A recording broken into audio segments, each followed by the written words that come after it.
nsiku kansi babwa mana lutomene mazaya nzambi bokale Moizi uvene minsiku kadi muntu inzambi ubie muntu azali nzambe image nzambe obuti mwana wana azali kaka yotata nzambe alubie te to sala muntu na lolenge na bisu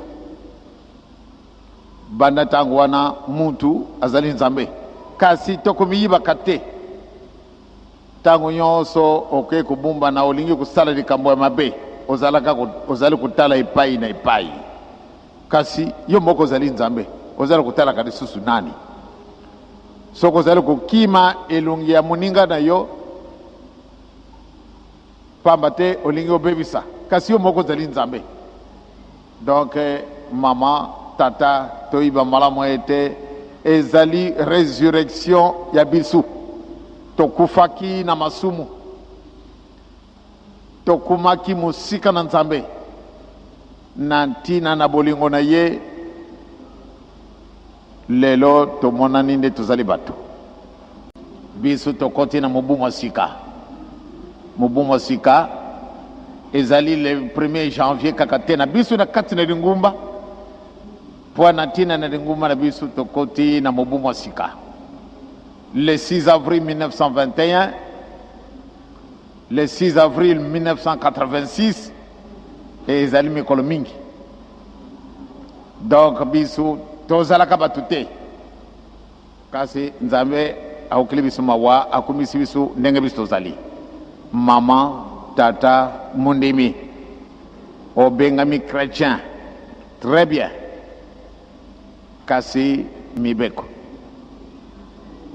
balubi ete koboma te yo oke koboma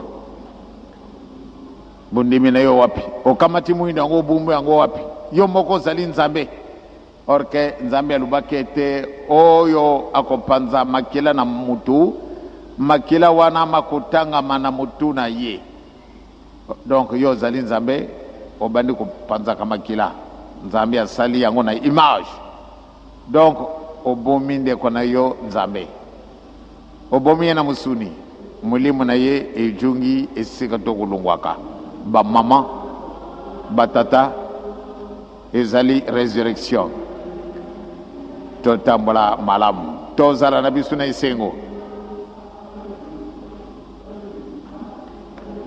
tokala ekiesi bamama batata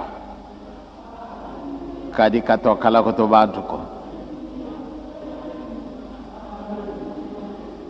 tusonga vobe tutubaminkuikizi je suis Kimbangi, c'est 100%. Hein? Tamula na mibeko. Je suis catholique 100%. Oui. Ba commandement yango kaka. Kasi zala moto na mibeko. Kuna na ba catholique. Balubite akoboma mutu ezali très bien. Pambate batanga ka bele na mukana manzambe. Kuna bande kuna biso protestant.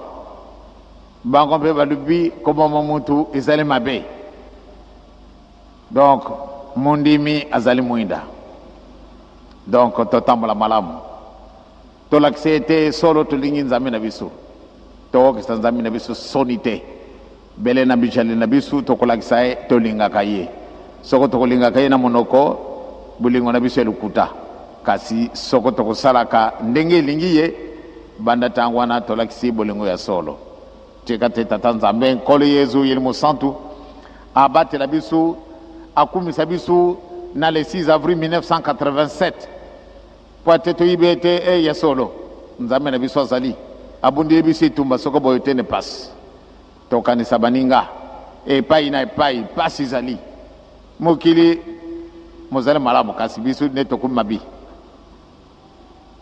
nsi yangani ya mbote ka nsi betu bantu tona bambi tukikitula twakala bambote mpasifo nsi tondimi koyana mbanza nsanda ezana ntina tokozonga bakutuna mbanza nsanda alobi nini Banzansanda alobi boye. Bikoleko ya banzembo ya mawa ekozala lisusu te. Bikoleko ya bato kaka kosepela na kosepela. Po nzambe esi akanisila biso banda kala.